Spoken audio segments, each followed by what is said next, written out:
गीता से श्री कृष्ण के 555 जीवन सूत्र। जीवन सूत्र 1। रोजमर्रा के छोटे छोटे मोह से करें किनारा। गीता में भगवान श्री कृष्ण ने कहा है, कुतस्त्वा कश्मलमिदं विश्मे समुपस्थितम अनार्यजुष्टमस्वर्ग्यम कीर्तिक्रम अर्जुन। इसका अर्थ है, हे अर्जुन, इस विषम समय पर तुम्हें यह मोह कहां से प्राप्त हुआ? न यह श्रेष्ठ पुरुषों के लिए उचित हेन स्वर्ग को देने वाला है और न ही यह कीर्ति प्रदान करने वाला है। प्रायः हम रोजमर्रा की तार्किक था। युद्ध क्षेत्र में अपने बंधु बांधवों को स्वयं के खेमे में और विरोधी खेमे में देखकर उनका मन विचलित हो गया और अपनी इस दुविधा की स्थिति को उन्होंने अपने आराध्य, मार्गदर्शक और मित्र भगवान श्री कृष्ण के सम्मुख प्रकट किया। अर्जुन का यह मोह संभावित भारी विनाश और अपने ही स्वजनों की हानि को लेकर था। इस तरह की दुविधा वाली परिस्थिति हम साधारण मनुष्यों के जीवन में भी दिखाई देती है। जब मनुष्य मोह और दुविधा का शिकार हो जाता है, उसे यह समझ में नहीं आता कि अब वह कौन सा कदम उठाए। ऐसे में वह कोई स्पष्ट और उचित निर्णय नहीं ले पाता है। हमारे रोजमर्रा के जीवन में किसी न किसी रूप में ऐसा मोह दिखाई देता ही है। उदाहरण के लिए सुबह सोकर उठने के समय नींद के प्रति मोह, जो हमें सही समय पर उठकर अपना कार्य करने से रोकता है। उदाहरण के लिए जब हमें किसी से कोई स्पष्ट बात करनी हो तो हम संबंधों में बिगाड़ के मोह से कुछ कह नहीं पाते। जैसे कोई गलती करने पर अपने पुत्र पुत्रियों या परिजनों को कड़ी भाषा में बोलने की जरूरत पड़े तो हम मोहग्रस्त होते हैं और उनके रूठ जाने के डर से सही बात नहीं कह पाते। वास्तविकता यह है कि यथार्थ की दुनिया में इस तरह मोहग्रस्त होने पर सारे कामकाज अस्त व्यस्त हो जाएंगे। उदाहरण के लिए अगर डॉक्टर मरीज को दर्द होने के मोह में इंजेक्शन न लगाएं या कड़वी दवा न दें तो यह अपने कर्तव्य से न्याय नहीं होगा। शिक्षक बच्चों को गलती करने पर न डांटें और मोहवश बस उन्हें पुचकारते रहें तो यह न सिर्फ बच्चों से अन्याय है बल्कि उनके भविष्य से खिलवाड़ भी है। ये बातें बहुत छोटी दिखाई दे रही हैं, लेकिन इनसे हमारा चरित्र और व्यक्तित्व निर्मित होते रहता है। इन चीजों के जारी रहने पर भविष्य में जब कोई बड़ा और महत्वपूर्ण अवसर सामने आता है तो हम अपनी उसी दुविधा और मोह वाली स्थिति के कारण सही निर्णय नहीं ले पाते और अनिर्णय का आदी होने के कारण अनेक महत्वपूर्ण अवसर गवा देते हैं। यह कोई आवश्यक नहीं है कि भ्रम और दुविधा की स्थिति केवल कुरुक्षेत्र जैसे युद्ध के बड़े अवसर पर ही उत्पन्न होती है। जीवन के सामान्य प्रसंग में भी ऐसे अनेक अवसर आते हैं जब हम मोहग्रस्त हो उठते हैं। ऐसी स्थिति में भगवान श्री कृष्ण का उपदेश प्रासंगिक हो उठता है कि बड़े लक्ष्य को प्राप्त करने के लिए छोटी से छोटी दुविधा भी मनुष्य के मनोबल को गिरा सकती है, अतः इससे तुरंत उबरना आवश्यक है। यही रास्ता श्रेयस्कर है। जीवन सूत्र 2। गीता में भगवान श्री कृष्ण ने अर्जुन से कहा है, क्लैब्यमास्म गमः पार्थ नैतत्वयुपपद्यते क्षुद्रं हृदय दौर्बल्यं त्यक्त्वोत्तिष्ठ परन्तप। अर्थात हे पार्थ, कायर मत बनो, यह तुम्हें शोभा नहीं देता है। हे परंतप, हृदय की क्षुद्र दुर्बलता को त्याग कर युद्ध के लिए खड़े हो जाओ। संघर्ष का नाम ही जिंदगी है। जीवन पथ पर वही आगे बढ़ते हैं जिनमें चलने का साहस हो। विजयश्री उन्हीं को वरण करती है जिन्होंने किसी कार्य का निश्चय किया हो और उसकी ओर पहला कदम बढ़ाया है। मनुष्य प्रायः किसी काम की शुरुआत में ही उसे असंभव और कठिन जानकर हतोत्साहित हो जाता है। अब अगर वह चुने गए पथ पर आगे बढ़ता भी है तो राह में आने वाली छोटी छोटी चुनौतियां और परेशानियों से विचलित हो जाता है। ऐसे में वह हिम्मत हार जाता है। यह स्थिति ऐसी ही है जैसे कोई युद्ध के मैदान में उतरने से पहले ही हथियार डाल दे या खेल के मैदान में उतरने से पहले ही अपने प्रतिद्वंद्वी को वॉक ओवर दे दे। हमारे रोजमर्रा के जीवन में आने वाली कठिनाइयां और अड़चनें वास्तव हैं। आज की परिस्थितियों में हर क्षण एक मनोवैज्ञानिक युद्ध है।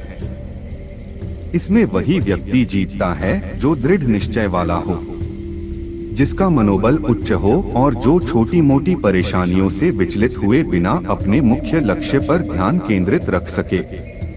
भगवान कृष्ण इस श्लोक में एक श्रेष्ठ परामर्शदाता और मार्गदर्शक गुरु के रूप में उपस्थित होते हैं। वास्तव में अर्जुन द्वारा युद्ध भूमि में हथियार रखने के बाद भगवान कृष्ण उनके मन का संशय और भ्रम दूर करने का प्रयत्न शुरू करते हैं। एक सर्वश्रेष्ठ परामर्शदाता वही होता है जो भगवान कृष्ण की तरह दुविधा में पड़े हुए व्यक्ति के मन की बात जानने की कोशिश करे और उसे तर्कों द्वारा पूरी तरह संतुष्ट करे, न कि अपनी कोई बात उस पर थोप दे। यही कारण है कि युद्ध भूमि में उतरने का सीधे आदेश देने के स्थान पर भगवान श्री कृष्ण ने अर्जुन के प्रश्नों का उत्तर देने की शुरुआत कर दी। जब अर्जुन युद्ध के मैदान में उतरने वाले हैं तो वह अपने संदेह और भ्रम को हृदय में रखकर पहला बाण भी नहीं चला पाएंगे। यही कारण है कि सर्वप्रथम भगवान श्री कृष्ण ने अर्जुन की चेष्टा को उनके साहस के विलोम शब्द कायरता की आलोच्य स्थिति से जोड़ दिया कि इस समय में ऐसा मोह प्राप्त होने पर अर्जुन कभी भी अपने इस निर्णय को न्याय संगत नहीं ठहरा पाएंगे। अतः उन्हें इस निर्णय पर दृढ़ होने से पूर्व एक बार भगवान कृष्ण की बात अवश्य सुननी चाहिए, और अर्जुन ने ऐसा किया भी। 20वीं सदी के पूर्वार्ध में कोई सोच भी नहीं सकता था कि मनुष्य चांद पर भी जा सकता है। मनुष्य की दृढ़ इच्छा शक्ति से यह संभव हुआ था और अपोलो 11 मिशन के अंतर्गत 21 जुलाई 1969 को तमाम किंवदंतियों और दंतकथाओं से आगे जाकर नील आर्मस्ट्रांग के रूप में पहला मानव सचमुच चांद पर जा पहुंचा था। वास्तव में मनुष्य चाहे तो क्या नहीं कर सकता है। नफस अम्बालवी के शब्दों में उसे गुमान है कि मेरी उड़ान कुछ कम है, मुझे यकीन है कि ये आसमां कुछ कम है। जीवन सूत्र 3। सोच मत, जल्दी काम शुरू कर।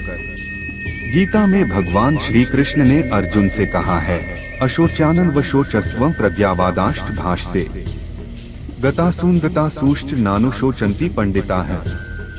इसका अर्थ है, हे अर्जुन, तुम जिनके लिए शोक करना उचित नहीं है उनके लिए शोक करते हो और ज्ञानियों के से वचनों को कहते हो। ज्ञानी तो जिनके प्राण चले गए हैं और जिनके प्राण नहीं गए हैं, दोनों के लिए शोक नहीं करते हैं। भगवान कृष्ण की इस दिव्य वाणी से हम शोक करना उचित नहीं है, इस वाक्यांश को एक सूत्र के रूप में लेते हैं। अपने दैनिक जीवन में हम अधिकतर समय किसी कार्य को प्रारंभ करने के लिए सोच विचार में ही गुजार देते हैं। विशेष परेशानी तब आती है जब हमारे सामने एक साथ कई कार्य करने की स्थिति बनती है। ऐसे समय में हम कार्यों को करने का प्राथमिकता क्रम तय नहीं कर पाते और इसी में समय बीतते जाता है। तब हमें मालूम होता है कि हम कोई भी कार्य नहीं कर पा रहे हैं, और अगर किसी भी एक कार्य को हमने यादृच्छिक ढंग से ही एक सिरे से शुरू कर दिया होता तो हम उसको समाप्त करने के नजदीक पहुंच जाते। यह होता है अति चिंतन का दुष्परिणाम। आखिर चिंतन प्रक्रिया को हम समय दें कितना? कार्यों का प्राथमिकता क्रम तय करने के लिए भी हमें एक सुनिश्चित समय ही लेना चाहिए और इसमें जल्दी ही अंतिम निर्णय लेकर आसन्न कार्यों में से किसी एक को चुनकर उसे करना प्रारंभ भी कर देना चाहिए। महाभारत के वन पर्व में महर्षि वेदव्यास लिखते हैं, चिंता बहुत्री तृणा, अर्थात चिंताएं तिनकों से भी अधिक होती हैं। वास्तव में जिसे हम सोच विचार कर उचित निर्णय लेने के लिए समय लगाने की बात समझते हैं, वह और कुछ नहीं बल्कि हमारी चिंताओं की अनवरत चलने वाली श्रृंखला हो जाती है, और एक कार्य को चुनने के लिए उसके गुण दोष पर विचार करते करते हम बहुत आगे निकल जाते हैं। योग वशिष्ठ ग्रंथ में कहा गया है कि ईंधन से जिस तरह अग्नि बढ़ती है, वैसे ही सोचने से चिंता बढ़ती है। न सोचने से चिंता उसी तरह नष्ट हो जाती है जैसे ईंधन के बिना अग्नि। इसीलिए चिंताओं के अनंत विस्तार को तोड़ना आवश्यक है। थोड़ा सोच विचार के बाद कोई एक उत्तम लगने वाला कार्य प्रारंभ कर देना अत्यंत आवश्यक है। प्लिनी कहते हैं, दुख की तो सीमाएं होती हैं, परंतु चिंता असीमित होती है। अतः हम स्वयं पर आत्मविश्वास रखकर और उस परम सत्ता का नाम लेकर अपना एक कार्य शुरू करेंगे तो अन्य कार्यों के क्रमशः करने का मार्ग प्रशस्त होगा। हमें रास्ते में स्वयं सूझ और सहायता मिलती जाएगी और हम यथासंभव अपने सभी दायित्वों के साथ न्याय कर पाएंगे। इस लेखमाला में मैंने गीता के श्लोकों व उनके अर्थों को केवल एक प्रेरणा के रूप में लिया है। यह न तो उनकी व्याख्या है न विवेचना, क्योंकि मुझ में मेरे आराध्य भगवान कृष्ण की वाणी और उनके निर्देशों पर टीका टिप्पणी की सामर्थ्य बिल्कुल नहीं है। मैं बस उन्हें आज के संदर्भों से जोड़ने व स्वयं अपने उपयोग के लिए जीवन सूत्र ढूंढने व उनसे सीखने का एक मौलिक प्रयत्न मात्र कर रहा हूँ। वही पाठकों के समक्ष भी प्रस्तुत कर रहा हूँ। जीवन सूत्र 4। आप और हम सब हर युग में रहेंगे। भारतवर्ष का भावी इतिहास तय करने वाले निर्णायक युद्ध के पूर्व ही अर्जुन को चिंता से ग्रस्त देखकर भगवान श्री कृष्ण ने समझाया कि मनुष्य का स्वभाव चिंता करने वाला नहीं होना चाहिए। आगे इसे स्पष्ट करते हुए श्री कृष्ण वीर अर्जुन से कहते हैं कि किन लोगों के लिए चिंता करना और किन लोगों को खो देने का भय। न त्वेवाह जातु नासन न त्वनेमे जनाधिपाः न चैव न भविष्यामः सर्वे वयमतः परम। इसका अर्थ है, हे अर्जुन, तू किनके लिए शोक करता है? वास्तव में न तो ऐसा ही है कि मैं किसी काल में नहीं था या तुम नहीं थे या ये राजागण नहीं थे, और न ऐसा ही है कि इससे आगे आने वाले समय में हम सब नहीं रहेंगे। श्री कृष्ण, हर युग में मैं था, तुम भी थे, हर काल में नृपगण भी थे। पार्थ, आगे भी हम तुम होंगे, भावी कल में भी ये सब होंगे।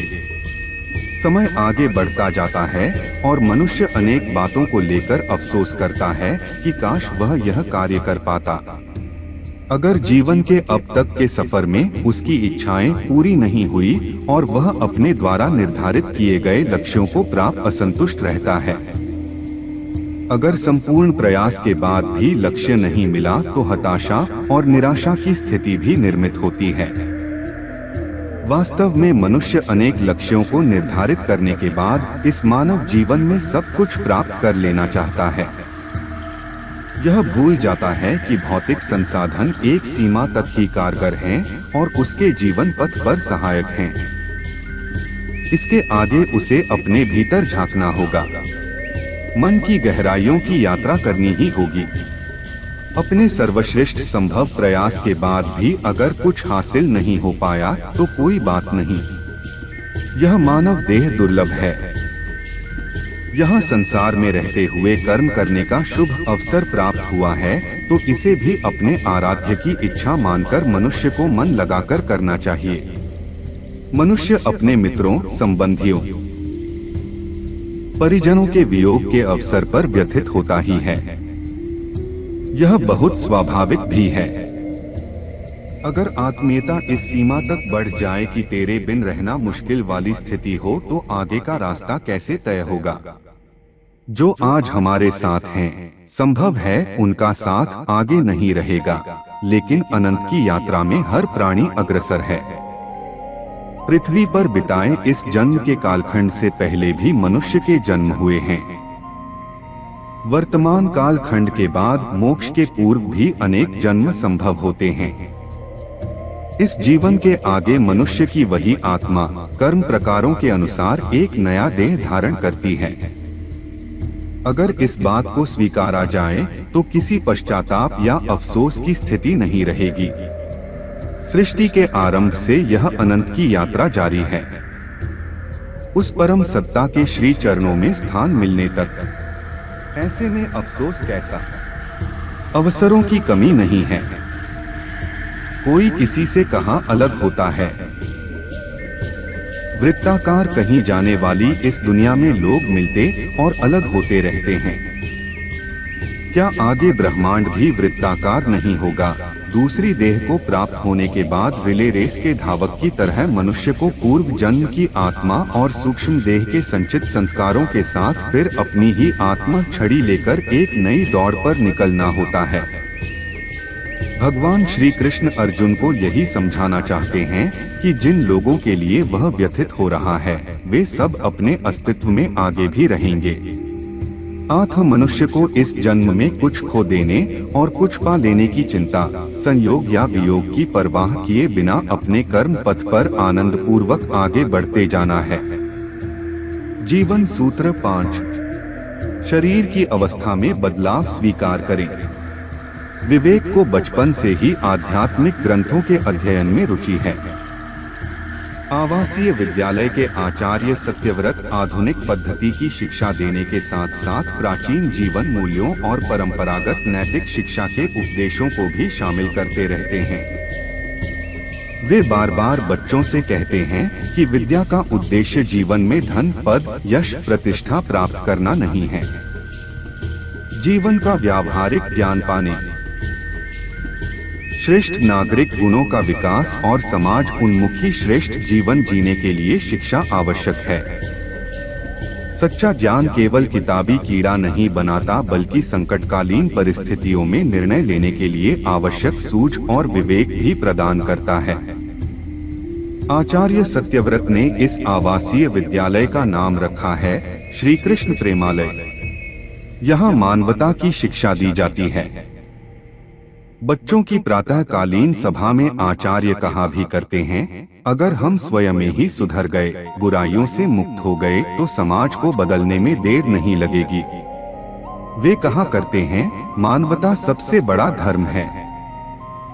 हमारा शरीर भी एक मंदिर है।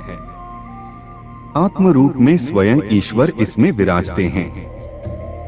विद्यार्थियों को योग, ध्यान, प्राणायाम तथा खेलकूद से स्वस्थ रखकर मंदिर को जर्जर होने से बचाना है। विद्यार्थियों द्वारा ज्ञान प्राप्त करना और इसके लिए लगातार परिश्रम करते रहना सबसे बड़ी पूजा है। सत्य निष्ठा पूजा के फूल हैं तो ईमानदारी और सहज सरल जीवन स्वयं में जीवन को आराधना बना देना है। वे कहते हैं, प्राणी मात्र से प्रेम करो, घृणा और नफरत नहीं। मानव मानव के बीच किसी भी आधार पर भेद मत करो। सहयोग, सेवा और राष्ट्रभक्ति में अपना जीवन समर्पित कर दो। स्वयं पर गर्व करो कि तुम इस धरती के महानतम और प्राचीनतम राष्ट्र के निवासी हो। विद्यार्थीगण मंत्रमुग्ध होकर आचार्य जी की बातें सुनते हैं और उसे जीवन में उतारने का संकल्प लेते हैं। आज की प्रार्थना सभा में विवेक ने गुरुदेव से प्रश्न किया। विवेक, गुरुदेव गीता का एक श्लोक है, देहिनोस्मिन् यथा देहे कौमारं यौवनं जरा तथा देहांतर प्राप्तिर्धीरस्तत्र न मुह्यति। देहधारी के इस मनुष्य शरीर में जैसे बालकपन, जवानी और वृद्धावस्था होती है, ऐसे ही देहांतर की प्राप्ति होती है। इस देह का भी परिवर्तन होता है। इस विषय में धीर मनुष्य मोहित नहीं होता। गुरुदेव, मृत्यु और परिजनों से विछोह तो एक दुखद घटना है, फिर उसे इस तरह क्यों बताया गया है कि जैसे शरीर में बाल्यावस्था, युवावस्था, वृद्धावस्था आती है, बस वैसे ही शरीर के अंत के बाद एक नए शरीर की प्राप्ति होती है। क्या मृत्यु भी केवल एक अवस्था परिवर्तन है? आचार्य सत्यव्रत, हाँ विवेक, मृत्यु भी अवस्था परिवर्तन ही है, लेकिन बाल्यावस्था, युवावस्था और वृद्धावस्था से अलग। मृत्यु एक नए जन्म की तैयारी है। सूक्ष्म शरीर में संचित संस्कारों के साथ एक नई यात्रा पर निकलने के लिए। इसीलिए एक जगह पर जहां यह शोक का कारण बनता है, वहां किसी दूसरे परिवार में जन्म के समय प्रसन्नता का भी कारण बन जाता है। विवेक, और आप कहा करते हैं कि मोक्ष प्राप्ति तक बार बार जन्म होंगे और इस जन्म के बाद ही मोक्ष मिल गया, तो क्या इसे भी अवस्था परिवर्तन ही माना जाएगा? आचार्य सत्यव्रत मोक्ष मिलने के पूर्व तक तो आत्मा और सूक्ष्म शरीर नई नई देह धारण कर अवस्था परिवर्तन करते रहेंगे और किसी एक जन्म में भी बाल्यावस्था, वृद्धावस्था आदि अनेक अवस्थाएं आती रहेंगी, लेकिन मोक्ष मिलने के बाद यह क्रम रुक जाता है। यह तो एक उपलब्धि है। विवेक संतुष्ट हो गया। वह सोचने लगा कि मेरे प्रश्न चलते रहते हैं और गुरुदेव का उत्तर जैसे पहले से ही तैयार रहता हो। जीवन सूत्र 6। सुख और दुख हैं अस्थायी। श्री कृष्ण प्रेमालय में बने कृष्ण मंदिर में रोज शाम को सांध्य पूजा और आरती के बाद संक्षिप्त धर्म चर्चा होती है। आचार्य सत्यव्रत की ज्ञान चर्चा में आम व्यक्ति भी अपनी जिज्ञासा लेकर उपस्थित होते हैं। आज की ज्ञान चर्चा में रामदीन भी उपस्थित है। रामदीन एक मिल में मजदूरी करता है। दिन भर कड़ी मेहनत करने के बाद भी उसे जो मजदूरी मिलती है वह अपर्याप्त होती है। इससे वह अपने घर का खर्च चलाने और उनकी आवश्यकताओं की पूर्ति करने में असमर्थ है। रामदीन आस्थावान है, लेकिन कभी कभी स्वयं को मिलने वाले दुखों, कष्टों और संकटों के कारण वह आस्था के पथ से विचलित होने लगता है। कभी कभी उसके मन में प्रश्न उठता है कि भगवान ने मुझे दिया क्या है। सुबह से शाम तक कामों में खटने के बाद हाथ आते हैं कोई 200-300 रुपए उसके हाथों में। इस महंगाई के जमाने में अब इतने रुपयों से उसके एवं पत्नी तथा 2 बच्चों के परिवार का पूरा खर्च चलने से तो रहा। शासन की अनेक कल्याणकारी योजनाएं हैं। इससे एक निश्चित मात्रा में राशन, हेल्थ कार्ड से समय समय पर दवाइयां आदि उपलब्ध हो जाती हैं। फिर भी कोई बड़ी आपदा आने पर यह पूरे परिवार पर भारी पड़ता है। वह 2 महीने पहले काम करते हुए सीढ़ियों से नीचे गिर गया था। फैक्ट्री वालों ने प्राथमिक उपचार किया, पैर में प्लास्टर लगा, उसे घर बैठना पड़ा। उसे कुछ रुपए भी दे दिए गए, लेकिन जब निश्चित अवधि के बाद भी पैर की समस्या बनी रही तो कंपनी की ओर से छोटे मैनेजर ने आकर परोक्ष रूप से उसे कह दिया था, अगर जल्दी ठीक नहीं होगे तो हम यूं ही तुम्हारे घर में पूरी तनख्वाह नहीं भेज सकेंगे। रामदीन। आज सांध्य चर्चा में आचार्य ने गीता के एक श्लोक की चर्चा की। आचार्य सत्यव्रत मात्रा स्पर्शास्तु कौन्तेय शीतोष्ण सुख दुहकदा है आगमापायनो नित्यास्तान स्थितिक्षस्व भारत। इसका अर्थ है, हे कुंती पुत्र, शीत, उष्ण और सुख दुख को देने वाले इंद्रिय और विषयों के संयोग का प्रारंभ और अंत होता है। उनकी उत्पत्ति होती है तो विनाश भी होता है। वे अनित्य हैं। इसलिए हे भारत, उनको तुम सहन करो। जीवन में मिलने वाली खुशी, कष्टों, सुख और दुख को समान भाव से सहन करते रहना चाहिए। ये आते जाते रहते हैं। आज वहां उपस्थित रामदीन ने आचार्य सत्यव्रत से प्रश्न किया, रामदीन महाराज जी, मैं सुबह से निरंतर परिश्रम करता रहता हूँ, लेकिन शाम होते होते भी मुझे मनोवांछित पारिश्रमिक नहीं मिल पाता है। धन की कमी के कारण मेरे परिवार का उचित पालन पोषण नहीं हो पा रहा है। ऐसा क्यों? मेरे लिए सुख और दुख दोनों भावों को समान भाव से सहन कर पाना कितना मुश्किल है, यह तो आप समझ ही रहे होंगे। आचार्य सत्यव्रत, सुख और दुख मिलने के कारण अनेक होते हैं। जिन परिस्थितियों को बदलना मनुष्य के हाथों में है, वह उन्हें परिवर्तित कर देता है, लेकिन अन्य परिस्थितियों को वह अकेले नहीं। यह सच है कि समान प्रयत्न करने पर भी 2 लोगों को अलग अलग फल मिल सकते हैं। एक व्यक्ति थोड़े परिश्रम से ही अधिक प्राप्त कर लेता है और दूसरा व्यक्ति बहुत कम पाता है। अब परिस्थितियां रातों रात तो बदल नहीं सकती हैं। कष्ट तो बड़े बड़े लोगों के जीवन में भी आते रहते हैं। जिन चीजों को भोगना ही पड़ता है, तो उन कष्टों के लिए किसी को दोषी ठहराते हुए निराश भाव से भोगने से क्या मतलब है। उचित यही होगा कि कष्ट में भी संतुलित रहते हुए अपना धैर्य बनाए रखा जाए और उचित समय की प्रतीक्षा की जाए। दुख के दिन भी बदलते हैं। रामदीन, तो महाराज क्या यह अन्याय करना नहीं हुआ ईश्वर का या उस प्राकृतिक न्याय व्यवस्था का जिसकी आप चर्चा करते हैं? आचार्य सत्यव्रत, नहीं रामदीन, ईश्वर या उसकी प्राकृतिक न्याय व्यवस्था किसी से अन्याय नहीं करती है। पूर्व जन्म का प्रारब्ध और उसका फल इस जन्म में भोगना होता है, लेकिन अपने वर्तमान अच्छे कार्यों से हम उसे एक बड़ी सीमा तक सीमित भी कर सकते हैं। साथ ही किसी भी तरह के बाह्य कारकों वाले अन्याय और असमानता को दूर करने के लिए अपने स्तर पर भी प्रयास करना होता है और इसके लिए अनेक माध्यम होते हैं। यह कार्य करने के लिए ईश्वर उपस्थित नहीं होंगे। मनुष्य को अपने हिस्से का कर्म तो करना ही होगा। समाज होता है, शासन की कल्याणकारी योजनाओं का लाभ सबको मिले,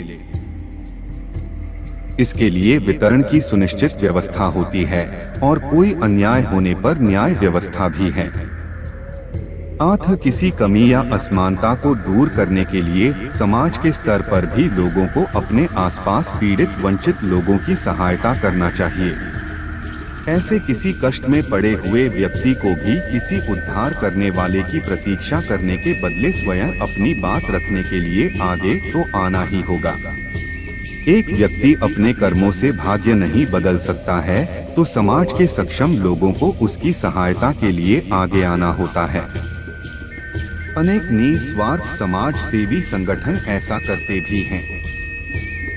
जीवन सूत्रक सा, शिकायत छोड़े, सुख दुख समझें एक समान।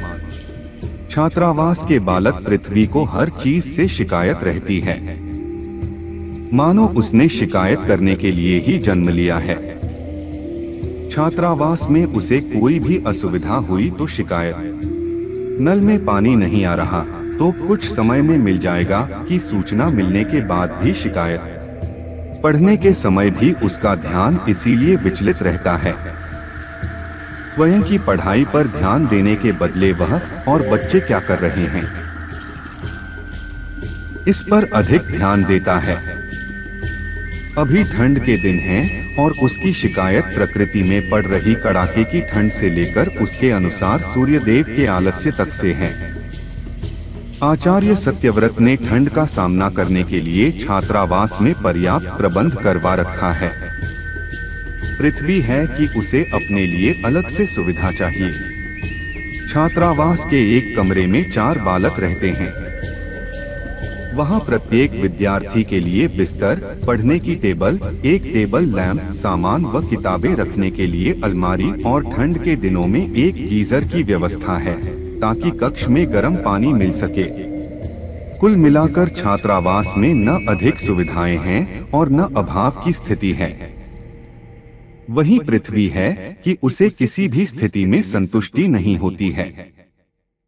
आज की सांध्य चर्चा में पृथ्वी ने आचार्य से शिकायत के स्वर में कहा, पृथ्वी, आचार्य जी, भीषण भीषण ठंड पड़ रही है। सुबह उठकर योगाभ्यास के लिए जाना मुझसे तो संभव नहीं है। मुझे तो इस ठंड के कारण बहुत परेशानी का सामना करना पड़ रहा है। क्या कोई ऐसा उपाय नहीं है गुरुदेव की ठंड का प्रकोप कम हो जाए? आचार्य ने मुस्कुराते हुए कहा, आचार्य सत्यव्रत, शीत ऋतु में वातावरण का ठंडा होना प्रकृति की एक स्वाभाविक प्रक्रिया है। पृथ्वी, हमें इसे सहन करना ही होगा। गीता में भगवान श्री कृष्ण ने अर्जुन से अध्याय 2 के 14वें श्लोक में कहा भी है, हे कुंती पुत्र, शीत, उष्ण और सुख दुख को देने वाले इंद्रिय और विषयों के संयोग का प्रारंभ और अंत होता है। उनकी उत्पत्ति होती है तो विनाश भी होता है। वे अनित्य हैं। इसलिए हे भारत, उनको तुम सहन करो। पृथ्वी, आचार्य जी, आपके कहने का मतलब यह है कि चाहे जितनी ठंड पड़े हम लोग इसे सहन कर लें। यहाँ तक कि हम लोग ठंड से बचाव के लिए पर्याप्त व्यवस्था भी न करें। आचार्य सत्यव्रत, नहीं पृथ्वी, तुम ठीक तरह से नहीं समझ पाए। ठंड को सहन करने का मतलब यह नहीं है कि कोई व्यक्ति शीतलहर में भी बिना गर्म कपड़ों के रहे और बाहर निकल जाए। जैसे वर्षा से बचाव के लिए छाता जरूरी है, उसी तरह से ठंड से बचाव के अपने सुरक्षा उपाय तो अपनाने ही होंगे। हाँ, हमें दृष्टिकोण को बदलना होगा। हमें अपने ध्यान को बार बार इस अनुभूति से दूर ले जाना होगा कि बहुत ठंड पड़ रही है और मैं ठिठुर रहा हूँ। पृथ्वी तो क्या आचार्य जी, ठंड नहीं पड़ रही है, ऐसा सोच लेने मात्र से ठंड कम हो जाएगी। आचार्य सत्यव्रत, नहीं पृथ्वी, ठंड तो कम नहीं होगी, लेकिन उस ठंड को सहन करने की तुम्हारी क्षमता बढ़ जाएगी।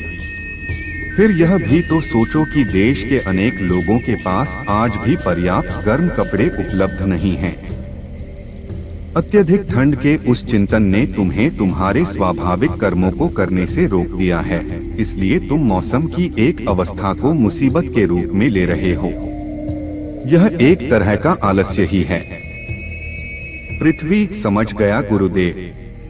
आचार्य सत्यव्रत ने उपस्थित श्रोताओं के समक्ष अब अगले अर्थात 15वें श्लोक का दार्शनिक अर्थ स्पष्ट करते हुए कहा, यन ही न व्यथ्यन्त्येते पुरुषं पुरुषर्षभ समदुःख सुखं धीरं सोमृतत्वाय कल्पते। इसका अर्थ है, हे पुरुष श्रेष्ठ, दुख और सुख में समान भाव से रहने वाले धीर पुरुष को इंद्रियों और विषयों के संयोग व्याकुल नहीं करते हैं। ऐसा व्यक्ति मोक्ष का अधिकारी होता है। वास्तव में यह बहुत कठिन होगा कि दुख और सुख को एक जैसा मान लिया जाए। जीवन में सुख और दुख दोनों का प्रवाह होता है। यह स्वाभाविक है कि सुख का प्रसंग आने पर हमारा मन खुशी से झूम उठता है और दुख आने पर हम शोक और कभी कभी अवसाद में डूब सकते हैं। विषयों में प्रबल आकर्षण होता है और हमारी इंद्रियां उसके अभिमुख होती हैं। आकर्षण का एक कारण अलग अलग चीजों के प्रति अवस्थाजन्य भी होता है। बचपन में तितलियों, पत्तियों, रंग बिरंगे फूलों और पशु पक्षियों को देखकर प्रसन्न होने वाला मन किशोरावस्था में अपने स्वतंत्र या स्वायत्त अस्तित्व की तलाश करता है, तो यौवन में अधिकार भाव चाहता है। अगर उम्र के उत्तरार्ध में मनुष्य ईश्वर या उस परम सत्ता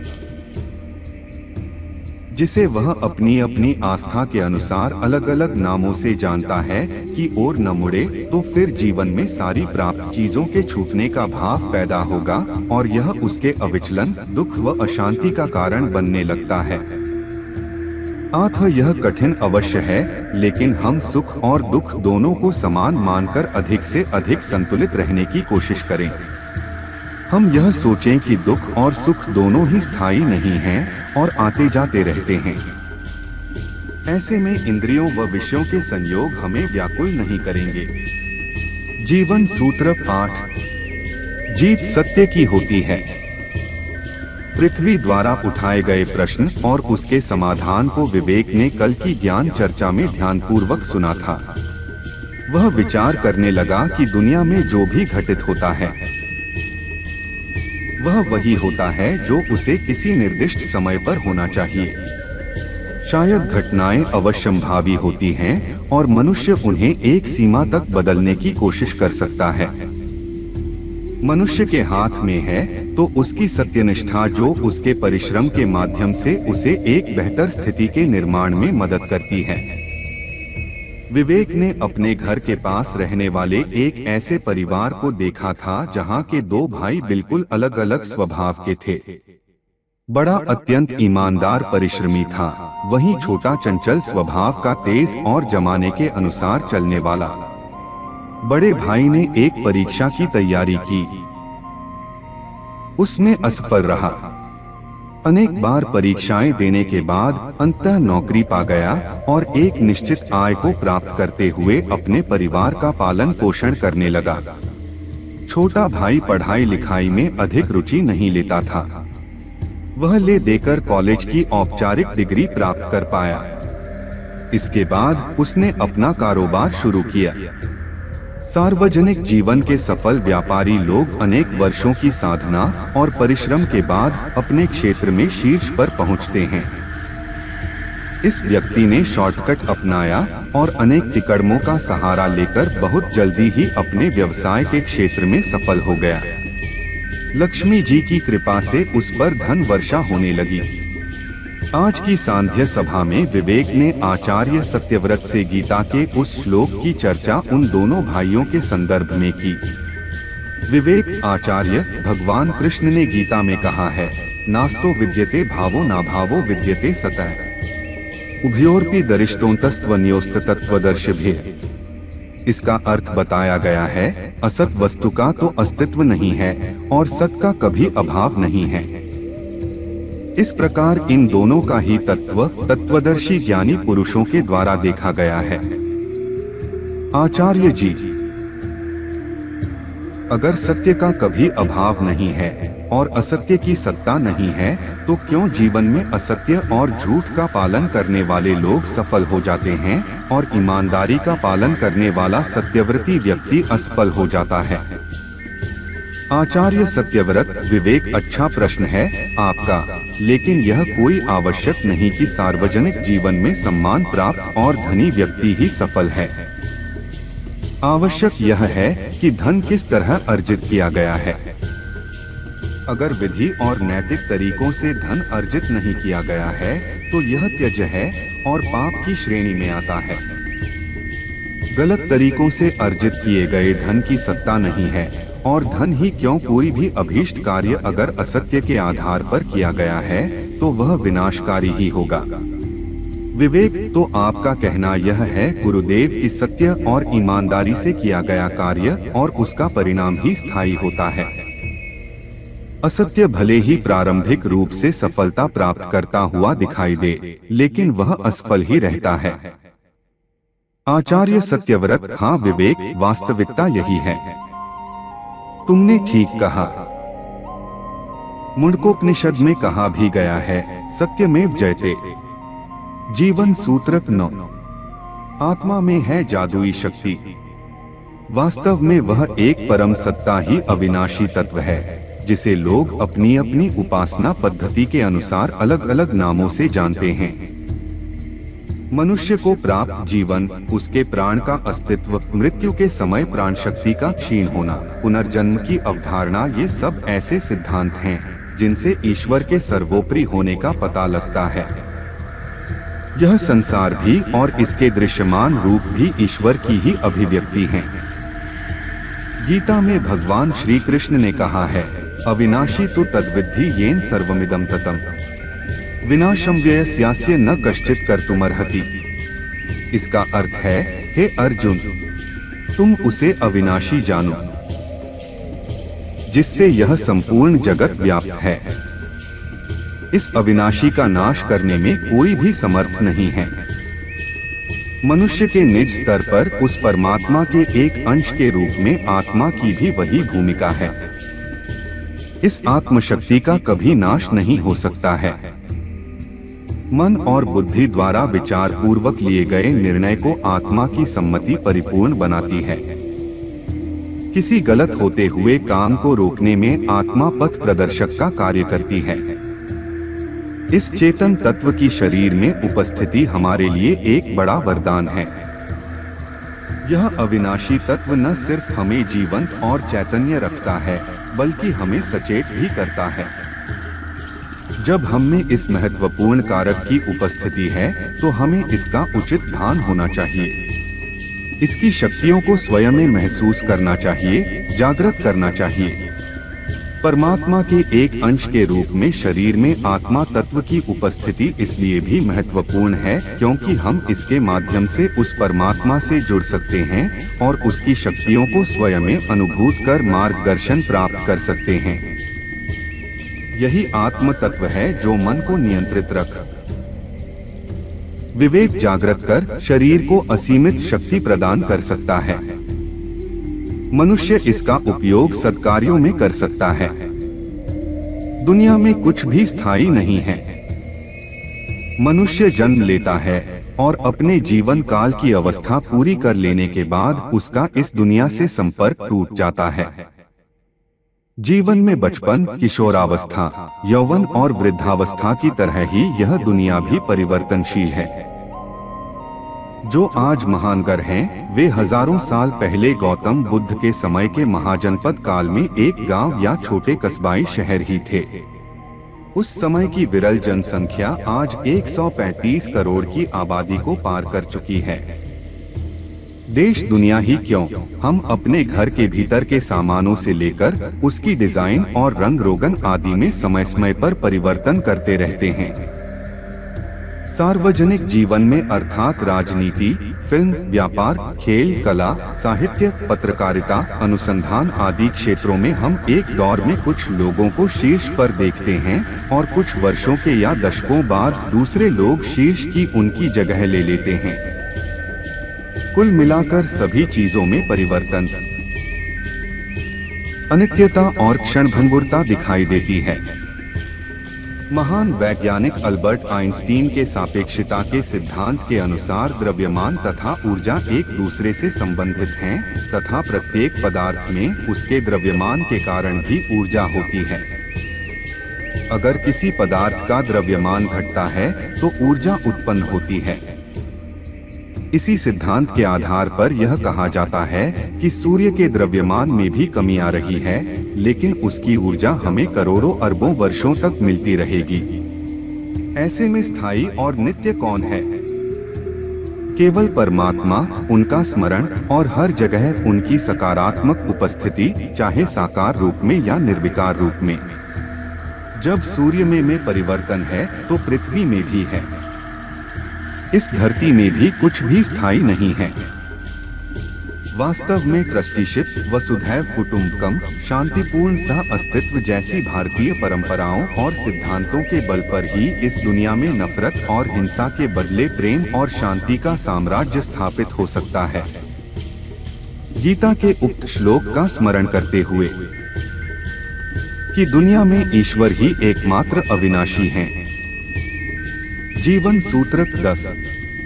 नाशवान शरीर की जरूरत से ज्यादा देखभाल न करें। परमात्मा के एक अंश के रूप में शरीर में आत्मा तत्व की उपस्थिति इसलिए भी महत्वपूर्ण है क्योंकि हम इसके माध्यम से उस परमात्मा से जुड़ सकते हैं और उसकी शक्तियों को स्वयं में अनुभूत कर मार्गदर्शन प्राप्त कर सकते हैं। आत्मा और शरीर की विशेषताओं में महत्वपूर्ण अंतर बताते हुए भगवान श्री कृष्ण वीर अर्जुन से आगे कहते हैं, अंतवंत इमे देहा नित्यस्युक्ता है शरीरिणः अनाशिनो प्रमेयस्य तस्माद्युध्यस्व भारत। इसका अर्थ है, इस नाशरहित, अप्रमेय, नित्य स्वरूप जीवात्मा के ये सब शरीर नाशवान कहे गए हैं। इसलिए हे भरतवंशी अर्जुन, तू युद्ध कर। वास्तव में आत्मा कभी नष्ट नहीं हो सकती है। यह अप्रमेय है, अर्थात बुद्धि के द्वारा भी नहीं जानी जा सकती है। आत्मा का नाश नहीं हो सकता है। मन, बुद्धि और इंद्रियों की एक सीमा है। आत्मा असीम है। इसे प्रदर्शनी में नहीं रखा जा सकता है, इसलिए इसके स्वरूप को ज्ञात करना अत्यंत कठिन होने के कारण इसे अज्ञेय माना जाता है। आत्मा अक्षय है, लेकिन यह जिस शरीर में निवास करती है उसका क्षय होता है। वह नाशवान है और अपने शरीर को असुविधा, खतरों और संभावित नुकसान से बचाने के लिए मनुष्य जीवन में सुविधाजनक पथ की तलाश करता है और इसके कारण कई बार न सिर्फ अपने लक्ष्य से वंचित रहता है, मेहनत नहीं करना चाहता, बल्कि इस तरह अपनी आत्म उन्नति के मार्ग में आलस्य बरतकर आगे बढ़ने का एक श्रेष्ठ अवसर खो देता है। यहाँ भगवान कृष्ण जीवन की ऐसी ही उलझन और भ्रम वाली स्थिति में अपने मन को दृढ़ निश्चय करते हुए ठोस निर्णय लेने का आह्वान करते हैं। जीवन पथ में कर्तव्य निर्वहन के दौरान अगर कठिन परिस्थिति उत्पन्न होती है तो मैदान छोड़ देना कोई विकल्प नहीं है, बल्कि उन अड़चनों से पार निकलने की कोशिश में ही मनुष्यत्व है। खबर लगभग 2 वर्ष पुरानी है, लेकिन हमेशा के लिए प्रेरक है, क्योंकि कुछ लोगों द्वारा मिलने वाली हताशा, निराशा और असफलता से जीवन के प्रति मोह न रख गलत कदम उठाने के उदाहरण इस वर्ष भी लगातार प्राप्त होते आ रहे हैं। एक समाचार के अनुसार तमिलनाडु की 25 वर्षीय नेत्र ज्योति से वंचित पूर्णा सुंथरी ने सिविल सेवा परीक्षा के वर्ष 2020 में घोषित परिणामों में 286वीं ऑल इंडिया रैंक हासिल की थी। यह अपने आप में एक अद्वितीय उदाहरण है, यह सिद्ध करने को कि ईश्वर एक राह बंद करता है तो बदले में कई राहें खोल देता है, बशर्ते कुछ कर गुजरने का जुनून और जोश हो। किताबों को ऑडियो बुक में परिवर्तित करना और उसके आधार पर अध्ययन करना सचमुच कठिन होता है। पूर्णा ने अपने चौथे प्रयास में यह सफलता अर्जित की, जो यह बताता है कि सफलता का कोई शॉर्टकट नहीं होता। वास्तव में हर कार्य पहले कठिन ही नजर आता है, लेकिन किसी पहाड़ पर चढ़ने के लिए भी सबसे पहले उसकी निचली सतह से पहला कदम रखते हुए ऊपर चढ़ाई की कोशिश करनी ही होती है। कभी कभी कर्तव्य पथ पर मनुष्य निपट अकेला होता है और उसे स्वयं पर भी संदेह होने लगता है कि क्या मैं जिस राह पर कदम बढ़ा रहा हूँ वह सही है या नहीं। लेकिन एक बार दृढ़ प्रतिज्ञ होकर व स्वयं पर विश्वास रखकर अगर मनुष्य कार्य जारी रखे तो सफलता अवश्य मिलती है। लोग राह में साथी के रूप में मिलते भी जाते हैं। शायर मजरूह सुल्तानपुरी के शब्दों में, मैं अकेला ही चला था जानिबे मंजिल मगर लोग साथ आते गए और कारवां बनता गया।